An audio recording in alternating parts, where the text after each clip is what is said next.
Les Afters de la Transformation, le podcast des acteurs qui façonnent l'entreprise de demain. Un rendez-vous qui donne la parole aux dirigeants, présenté par Fanny Bourdin, une production Adéquancy. On démarre tout de suite un nouvel épisode des Afters de la Transformation, un podcast signé Adéquancy avec Claire Godin. Bonjour Claire. Bonjour. Tu es facilitatrice et designer de transformation chez Infusio. Infusio, c'est une société qui œuvre aux côtés des entreprises pour transformer durablement les organisations de demain. Déjà Claire, est-ce que tu peux nous parler de ton parcours ? Alors oui, moi ça fait 2 ans et demi que je suis chez Infusio. Et avant ça, j'ai un parcours un peu hétéroclite puisque j'ai commencé par faire de l'urbanisme. Je suis passée aussi par l'économie sociale et solidaire. Et puis j'ai fini par atterrir à Sciences Po pour apprendre comment fonctionnent les organisations au sens financier, managérial du terme. J'ai à chaque fois fait des choix d'études avec au moins la moitié de l'année où je passais du temps sur le terrain. Ce qui est plutôt sympa. Voilà, des stages, des alternances, un service civique aussi en coupure. Donc l'idée, c'était d'être vraiment au contact du réel. C'est ton métier, facilitatrice et designer de transformation. Déjà, pour moi, ça paraît pas clair. Qu'est-ce que c'est exactement ce métier ? Alors, designer de transformation, ça, c'est mon métier. Et ça comprend un peu de facilitation, mais ça comprend aussi de la formation. Donc, je suis à la fois facilitatrice, formatrice, aussi un peu consultante d'une certaine manière.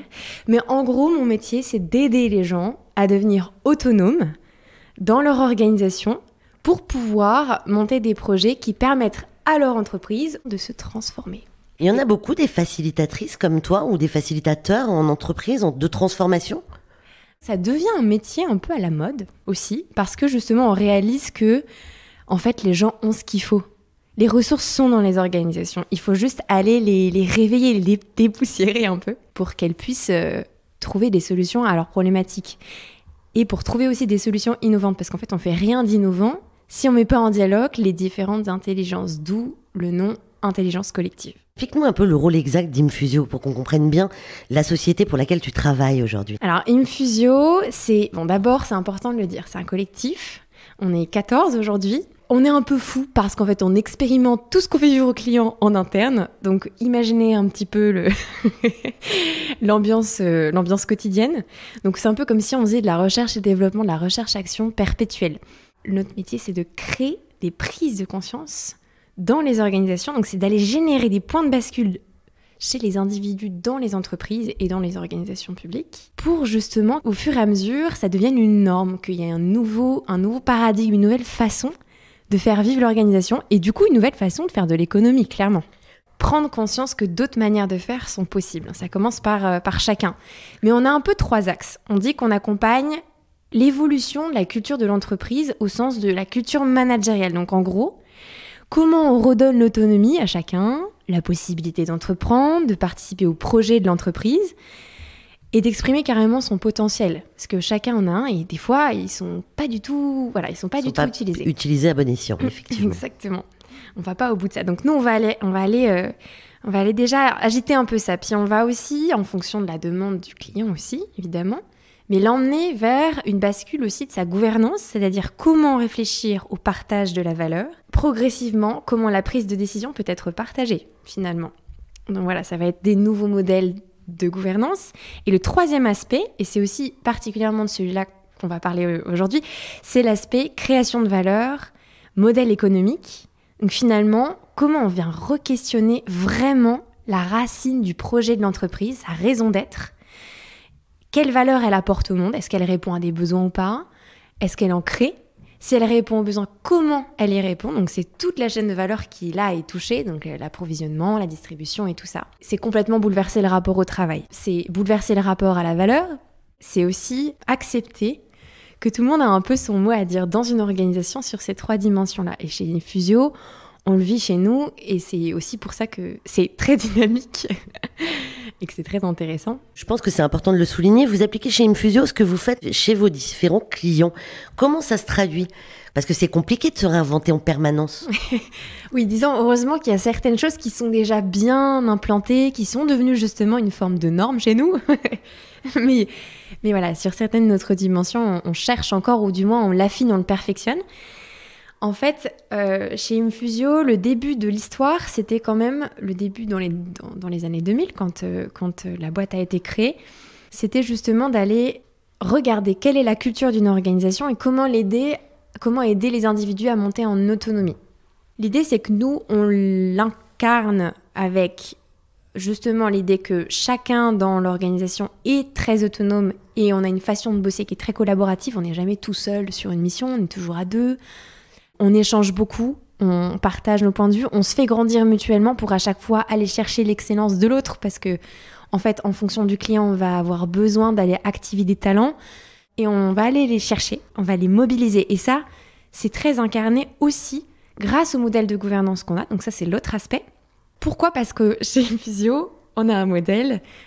Alors, à l'époque, ça s'appelait l'entreprise libérée. On est passé aussi par holacratie, sociocratie, etc. On a beaucoup cherché. Maintenant, on est arrivé à un modèle de gouvernance partagée assez poussé, où il y a des instances de gouvernance différentes en fonction des sujets. Par exemple, pour prendre des décisions sur la stratégie, c'est tous les Infusiens qui peuvent donner leur avis. Et on est tous actionnaires.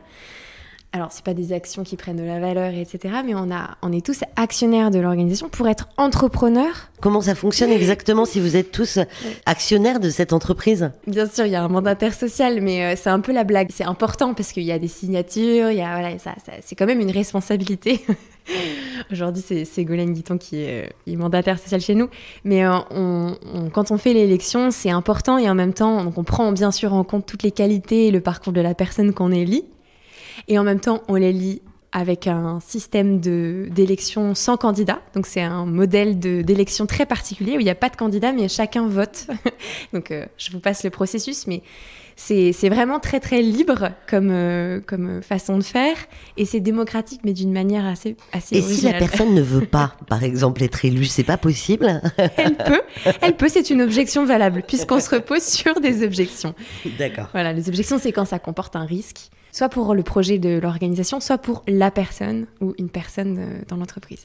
Claire, on va passer au sujet qu'on va traiter lors de cette interview. C'est l'économie de la fonctionnalité et de la coopération, ce qu'on appelle plus simplement EFC. Qu'est-ce que c'est que l'EFC ?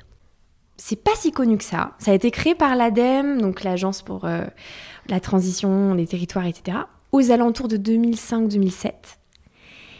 Et l'idée, c'était de créer une économie qui permet justement des modèles d'organisation qui ont un impact vraiment positif sur l'humain et sur l'environnement, autrement dit qui prennent en compte les enjeux du développement durable, économie sociale, écologique, donc qui les prennent en compte très sérieusement, et en même temps qui visent à revoir le rapport au travail et le rapport à la création de valeur en créant d'autres formes de liens. À la base, l'ADEME l'a créé en se disant, voilà, il faut qu'on trouve une alternative aux modèles économiques classiques qui sont souvent basés sur des modèles dits volumiques. Ça veut dire qu'on crée en masse, on vend en quantité pour réussir à avoir une marge intéressante. Or, là, l'enjeu pour eux, c'était de valoriser l'utile. Donc, en gros, qu'est-ce qui est utile ? Où est-ce qu'on perd des capitaux ? Où est-ce qu'on perd des gens ? On perd de l'énergie. Donc, ça va amener à analyser ce qui est matériel, mais aussi ce qui est immatériel, et limiter l'inutile. Finalement, ça recroise un petit peu avec l'économie circulaire. Voilà. Ben, évidemment, mais en même temps, est-ce que c'est pas un moyen pour les entreprises de gagner moins d'argent ? Alors, spoiler alerte, non. Il y a des chiffres, je vais parler des chiffres. Le Club Noé, qui est un des acteurs clés de l'EFC, de l'économie, de la fonctionnalité de la coopération, dit que les entreprises qui mettent en place vraiment l'EFC de manière complète dans leur organisation vont jusqu'à doubler leur marge nette. Après, sur les dimensions, si on creuse un petit peu, la fonctionnalité, donc je le disais, ça revient à re-questionner sa proposition de valeur. Finalement, c'est qu'est-ce qui est utile pour l'humain et pour l'environnement. Et en gros, c'est aller se poser la question, finalement, mon entreprise, est-ce que ça répond vraiment à un besoin ?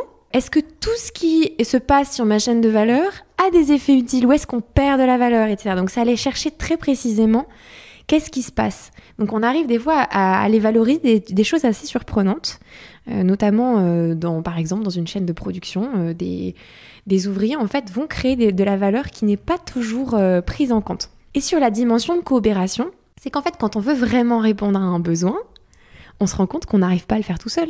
On est insuffisant. Sauf si on rachète toutes les entreprises, etc. Mais on prend plus de risques. Donc, on va aller creuser cette dimension-là, mais c'est intéressant. Aujourd'hui, on parle aussi beaucoup de coopération. Ça devient un mot qui devient également à la mode. Mais réellement, ça peut aller très loin, parce que ça peut aller aussi d'être allé jusqu'à coopérer avec des concurrents. Voilà, c'est comment je m'associe avec d'autres pour répondre à une demande. Et pourquoi l'EFC aujourd'hui est intéressante pour les entreprises ? Aujourd'hui, on parle beaucoup de RSE. Donc, je prendrai cet angle-là. Il y a beaucoup d'écoles qui créent des masters de responsabilité sociale et environnementale pour les organisations. En fait, on réalise quand même globalement que c'est pris sous un angle très opérationnel.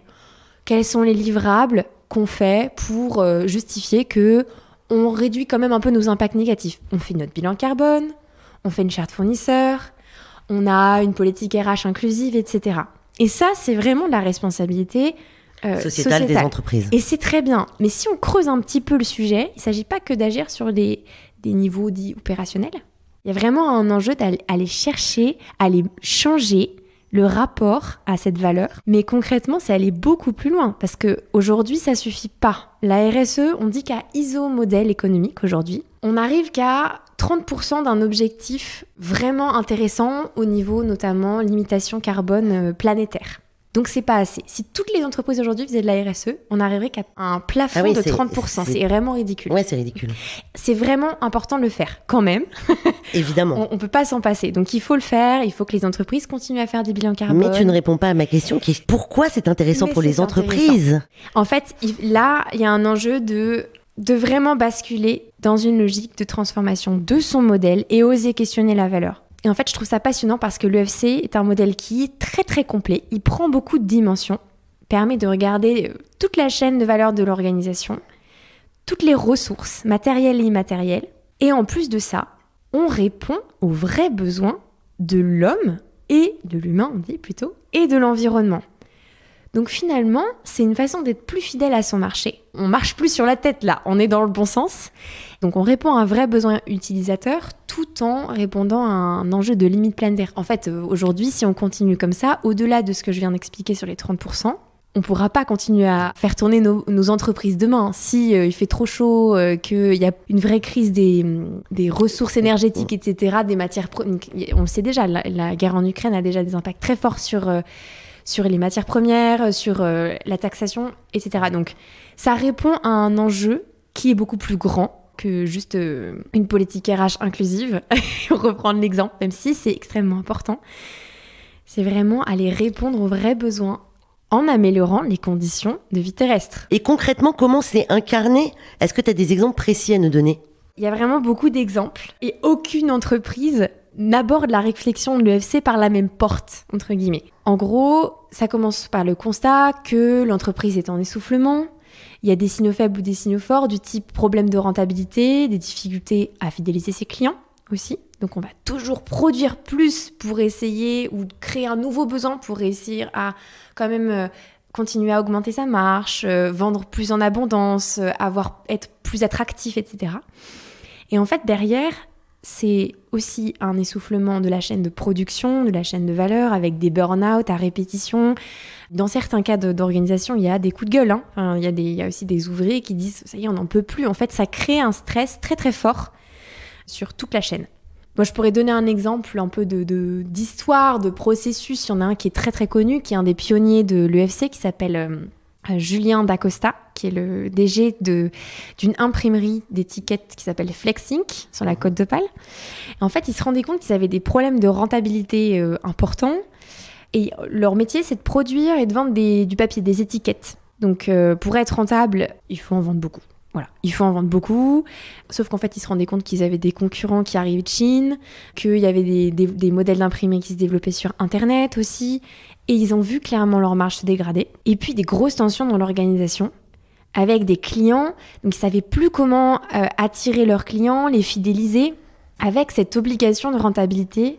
En fait, on les manipulait vraiment pour réussir à leur faire acheter du volume. Et en plus de ça, ils se rendaient compte que les clients jetaient la moitié de ce qu'ils achetaient. En fait, ça répondait pas vraiment à un besoin.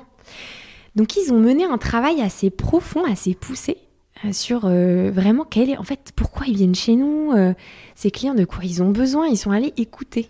Ça, c'est souvent ce qu'on appelle une démarche de design. Aujourd'hui, c'est ça le design, c'est penser utilisateur. Donc, ils sont allés les écouter et ils se sont rendus compte qu'en fait, les clients avaient d'abord besoin de définir quels sont leurs besoins. Justement, ils ont besoin d'aide, une forme de diagnostic, et d'être conseillés ensuite. À partir de ce constat-là, créer un système de crédit avec un abonnement, avec des repères d'achat. Donc finalement, c'était plus basé sur le nombre d'étiquettes imprimées, mais ils avaient une sorte de crédit pour pouvoir imprimer autant qu'ils le souhaitaient, soit plus, soit moins, peu importe. Donc là, on aborde le sujet de la coopération, c'est qu'ils se sont rendus compte que ça, c'était carrément nouveau. C'est pas très connu, ça déstabilise un peu les clients, même s'ils ont été écoutés, qu'on a pris en compte leurs besoins.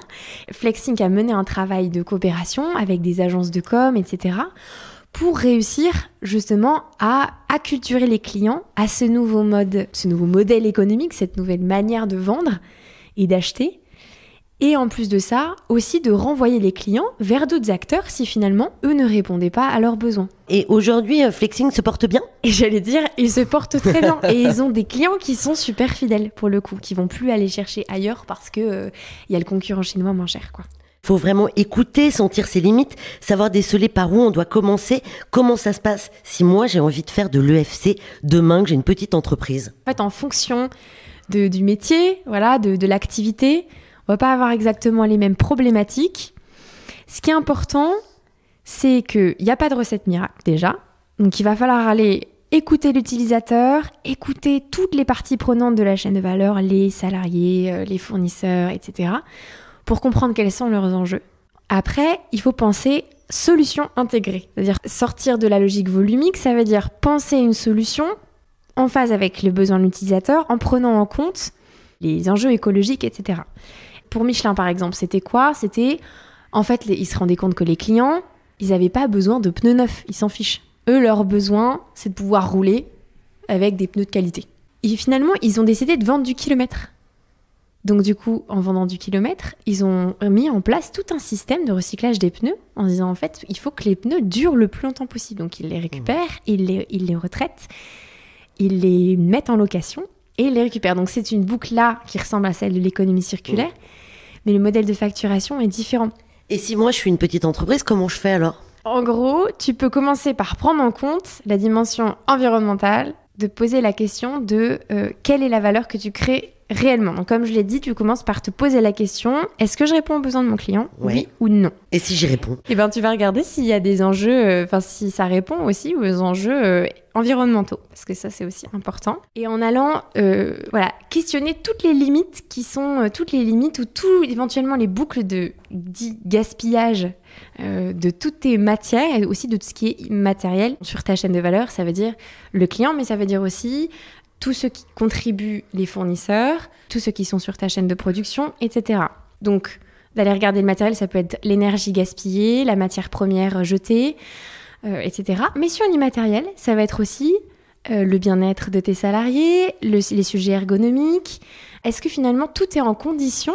Est-ce que toutes les énergies les valeurs sont... les énergies, je dirais plutôt, sont valorisées, sont mises en mouvement pour que tu puisses répondre vraiment finalement aux besoins de ton client. Et plus je t'écoute et plus je me dis que c'est assez indispensable dans la transformation des entreprises. Néanmoins, je sais que vous rencontrez beaucoup de freins aujourd'hui. C'est changer de paradigme. C'est changer de manière de voir la valeur créée. Faut être capable de se regarder. Faut être capable de s'analyser. Et puis, il faut avoir un peu d'humilité. En fait, finalement, donc déjà, la première chose, c'est sortir de la logique volumique. C'est pas du tout naturel parce que c'est parce qu'on apprend en école de commerce, clairement. Donc ça veut dire vraiment mener un travail de fond sur comment on peut sortir de ça pour répondre vraiment aux besoins utilisateurs et vendre différemment du coup. Et c'est pas que ça, c'est aussi aller plus loin justement que ce qu'on pense qui est suffisant, qui sur la RSE notamment, toutes les actions qui sont faites, c'est aller oser questionner quelque chose qui est un peu structurel, qui est l'activité même de l'organisation. Donc ça, c'est aussi vertigineux. Mais c'est plus poussé en fait que la RSE finalement. Mais en fait, la RSE, ça veut dire la responsabilité sociale des entreprises. Donc en fait, c'est pas plus poussé, c'est appliquer ça dans le modèle économique d'une entreprise. Donc toutes les sociétés qui ont par exemple une direction d'RSE font finalement de l'économie de la fonctionnalité et de la coopération ? Non, pas forcément. Elles peuvent toucher des dimensions du modèle, mais non. En fait, elles gèrent souvent, elles appliquent, elles proposent des solutions qui sont plutôt sur des choses opérationnelles. Donc, ils vont venir répondre à des enjeux de direction, de secteur, etc. Là, l'idée, c'est vraiment d'aller regarder C'est ça en fait, ça englobe différents modèles qui existent déjà. Mais quand les entreprises sont accompagnées sur leur raison d'être ou leur mission, c'est ça qu'on va venir chercher. C'est, est-ce que vous répondez vraiment à quelque chose d'utile ? Quelle est votre raison d'être ? Est-ce que vous répondez aux enjeux de réchauffement climatique, etc. Donc ça, c'est aller regarder cette dimension-là.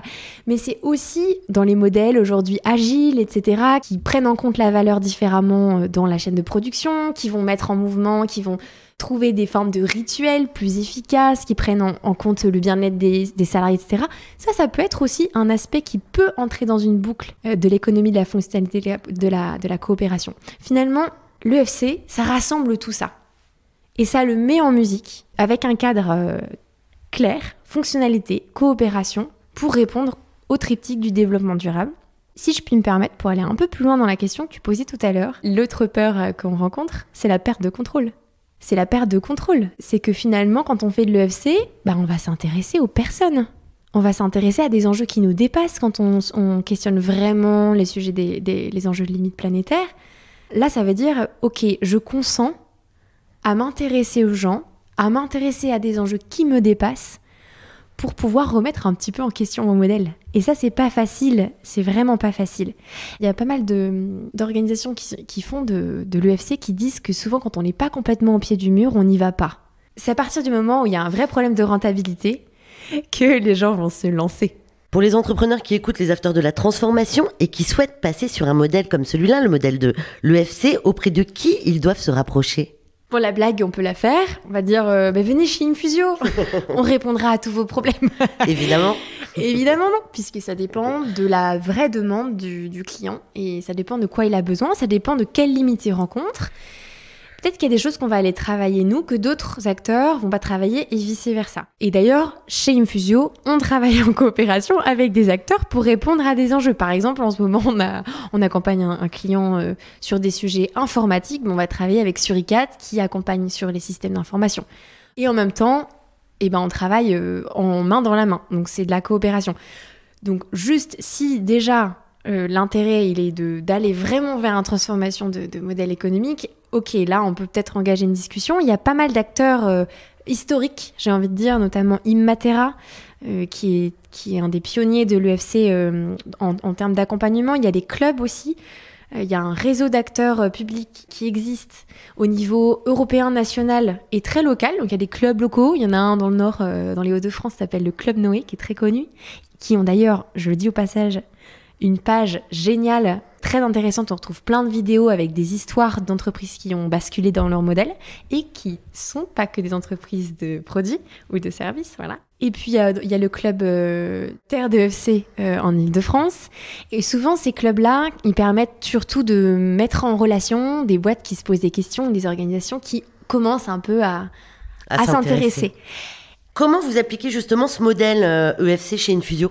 En fait, chez Infusio, notre métier, j'ai un peu dit, mais c'est d'autonomiser les acteurs. C'est de leur faire des points de bascule, mais c'est de les rendre autonomes. Et en fait, on se rend compte que ça peut pas du tout coller avec un modèle de consultant classique. Les modèles de consultants classiques, c'est quoi ? Ils sont facturés à l'heure ou au livrable. Donc, plus ils trouvent des choses à faire, un bon consultant trouve des problèmes, il les justifie et il les facture. Et finalement, ça marche pas pour nous. C'est paradoxal avec notre offre, puisque le but, c'est qu'on passe de moins en moins de temps avec le client pour que la transformation, que tous ces points de bascule dont j'ai parlé tout à l'heure, ils prennent comme la mayonnaise et que nous, on se retire progressivement. On est un peu biodégradable. Comment on peut faire pour trouver un modèle de facturation comme celui-là ? Enfin voilà, comment ça peut concrètement s'incarner ? Si la valeur ajoutée chez Infusio, c'est l'autonomisation, il faut qu'on aille facturer ça. Il faut qu'on arrive à emmener le client là-dedans. Donc en gros, on va prendre du temps pour construire une relation de qualité, de confiance, mettre toutes les chances de notre côté, toutes les chances du côté du client, pour l'accompagner dans les shifts, dans ces espèces de conversions. Et pour ça, on a besoin de temps. Donc on ne peut pas facturer autant. Et ça va aussi mobiliser une énergie qui n'est pas comptabilisée. Donc plus on est performant, plus il gagne en autonomie, moins on y passe de temps. Et avec l'ancien modèle, du coup, ça marche pas. Donc en fait, on est arrivé dans un modèle de sous-rémunération avec un décalage total entre notre offre et le modèle au temps passé qu'on a dû transformer. sans compter d'ailleurs que modèle de facturation. Et donc, comment vous faites? Il est hyper énergivore et chronophage. C'est hyper casse-pied de faire des points administratifs tout le temps. Voilà. Et nous, c'est des démarches longues. Donc, en gros, on a réfléchi. Et ce qui était cohérent, c'est on va mesurer l'écart entre, faire un diagnostic de où ils en sont dans leur autonomie actuelle. On va les regarder où est-ce qu'ils veulent arriver. Donc, une culture cible. Et en fonction de la diminution de cet écart, on coûtera de moins en moins cher. Du coup, eux, ils vont avoir envie d'augmenter leur autonomie, ils vont avoir envie de réduire cet écart entre leurs difficultés actuelles et le modèle auquel ils aspirent. Et donc, ça va être hyper bénéfique pour les deux parties, parce que nous, on va mettre un max d'énergie au début, donc on va faire un modèle d'abonnement, on va avoir un abonnement assez élevé au départ, qui finalement va être dégressif au fur et à mesure. Donc ça va être intéressant pour le client de se mobiliser pour engager ses bascules et être de plus en plus autonome. Donc en fait, ça sert tout le monde. Nous, on y passe le temps qu'il faut au départ et on est à l'équilibre. Et moins on y passe de temps, moins on y passe d'énergie, plus le client a réussi à être autonome, moins il va Mais donc le but, c'est qu'à un moment donné, vous perdiez vos clients finalement. Alors, on perdait pas nos clients. Par contre, nous, on était éprouvés, épuisés parce que tout ce qu'on faisait à côté de ce qu'on facturait n'était pas du tout valorisé. Tous ces coups de fil qu'on a avec des dirigeants à côté parce qu'en fait, ça va pas, ils ont besoin de discuter. La qualité, en fait, tout est autour de la qualité de la relation pour que les gens soient en confiance pour pouvoir prendre ces points de bascule, justement. Voilà, donc finalement, le contrat du modèle d'abonnement dit mensuel, qui va être dégressif, c'est un peu révolutionnaire. Dans le monde du conseil, ça n'existe pas. Enfin, du moins, nous, on n'en connaît pas qui fasse ce modèle-là. Et la conséquence, c'est quoi? C'est qu'il y a un niveau de confiance qui est ultra élevé, il y a une grande qualité de relations, puisqu'en fait les clients ils sont plus en train de se dire oh là là ils vont encore nous vendre, qu'on a des problèmes, ils vont trouver des solutions, ils vont nous facturer un nouveau truc, une nouvelle session, un nouveau livrable. Non, ils vont dire ok, on a fixé le cadre, on sait que vous allez nous emmener par là-bas, vers plus d'autonomie, vers un modèle comme ci ou comme ça. Et nous on va y mettre de l'énergie aussi pour qu'un jour vous puissiez partir. Et finalement c'est des qualités partenariales qui sont juste incroyables quoi. Donc la relation est au cœur et le transactionnel accessoire. Écoute, on va arriver quasiment au bout de cet échange, Claire, mais avant de finir l'interview, on va parler un peu d'avenir.